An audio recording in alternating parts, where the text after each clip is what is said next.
بسم الله الرحمن الرحيم صلى الله عليه وسلم. نريد هذا الصباح المبارك يعلمنا امورا كثيره هامه حياتيه، يعلمنا الامان،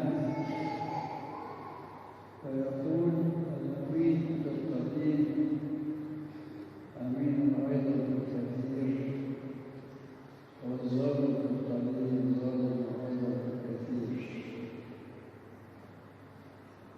يعني لازم الانسان يكون امين في حياته في هذا العالم عشان ربنا يتمنه على حياته الاخرى الابديه. وعلمنا كمان أن نهتم بحياتنا الأبدية. الرجل الوحيد ده لما حسن الراجل صاحب المال يطرده، قال لك أعمل لمستقبلي، فابتدى يخفض المديونيات اللي على الناس عشان بعد كده الفرق هو ياخده يعيش فيه، ويعمل المستقبل.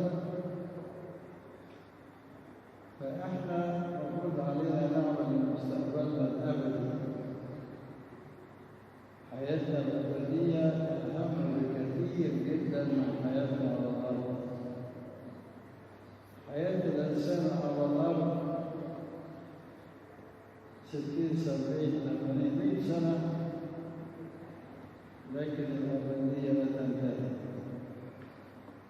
فمش معقول الواحد يهتم بالسنين القليلة اللي هيعيش على الأرض ويترك مستقبله الدائم في الحياة الأبدية.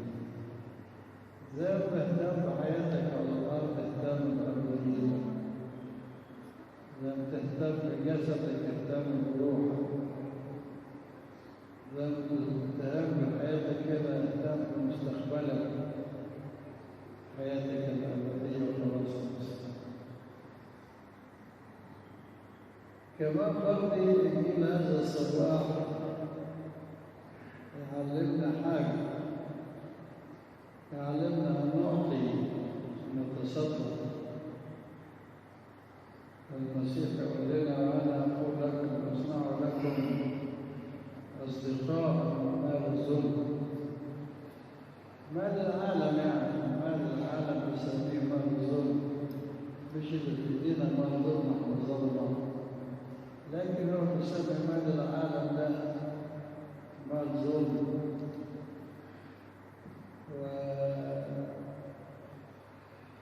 وكتير الناس بتتظلم ويتاخد منها حاجات. عاوزنا نعطي الفقير والمسكين والمحتاج. قال مرة في مكان آخر: كنت جوعانا فأطعمتموني، عطشانا فسقيتموني، عريانا فكسيتموني، مريضا فزرتموني، غريبا فأويتموني، مسكونا فأتيتم إلي. ذكر 6 حاجات ممكن نخدم بيهم الناس: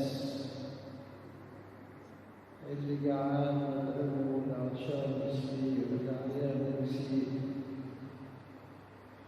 وزيارة المرضى حاجة مهمة لها أجرها، وهكذا وهكذا. الإنسان مش هو النفس، كل الإنسان ما خرج عن نفسه للآخرين كل ما كان محبوب لدى الله ومحبوب للناس أيضا. احنا بنحتفل النهارده بسفر 2 من كبار ربان البير القمص باسيليوس السرياني وقمص ساويرس السرياني، ودول عاشوا وصية. أبونا باسيليوس عاش في الرهبنة أكثر من 50 سنة، وأبونا ساويرس عاش في الرهبنة أكثر من 30 سنة.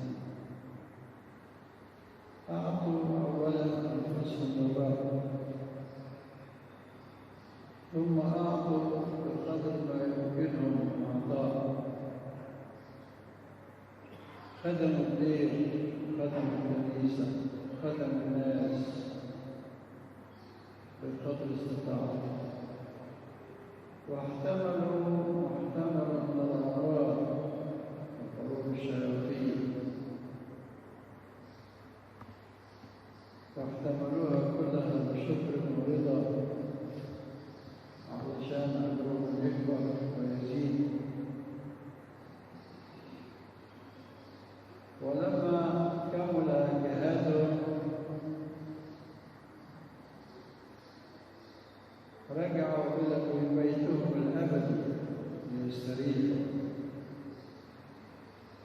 ولسان حالهم يقول: جاهدت جهاد الحسن، أكملت السعي، حفظت الإيمان، وأخيرا قلت عليه إكليل البر الذي هبني في ذلك اليوم الديان العادل، وليس لي فقط بل لكل الذين يحبونه أيضا.